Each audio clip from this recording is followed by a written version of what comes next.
ചെറുമുക്ക് നാട്ടുകാര്യം കൂട്ടായ്മ ഇടപെട്ട് തിരുരങ്ങാടി താലൂക്ക് ആശുപത്രി പ്രധാന കവാടത്തിന്റെ മുൻപിലെ മരക്കൊമ്പുകൾ മുറിച്ചുമാറ്റി.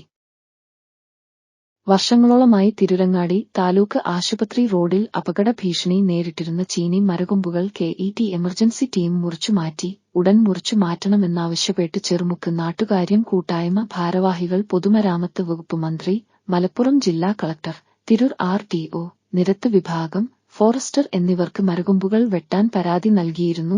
റോഡ് സൈഡിൽ ഉള്ള ചീനി മരക്കൊമ്പുകൾ കൊണ്ട് തിരുരങ്ങാടി താലൂക്ക് ആശുപത്രിയുടെ പ്രധാന കവാടം മറഞ്ഞും താലൂക്ക് ആശുപത്രിയിലേക്ക് ചികിത്സയ്ക്ക് താലൂക്കിന്റെ വിവിധ ഭാഗങ്ങളിൽ നിന്ന് വരുന്ന രോഗികൾക്കും അതുപോലെ അവിടേക്ക് എത്തുന്ന വാഹനങ്ങൾക്കും മറ്റു വാഹനങ്ങൾ, വിദ്യാർത്ഥികൾ ഉൾപ്പെടെയുള്ള കാൽനടയാത്രക്കാർക്കും electric പോസ്റ്റിനും ഭീഷണിയായിരുന്നു.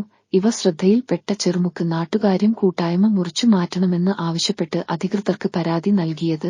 KET emergency team president Firdous Thennala, Basheer Vettichira, secretary rescuer Nasar Kadampuzha, Faisal Thanikkal, Ashraf Kolappuram എന്നിവരുടെ നേതൃത്വത്തിലായിരുന്നു മരക്കൊമ്പുകൾ മുറിച്ചുമാറ്റിയത്.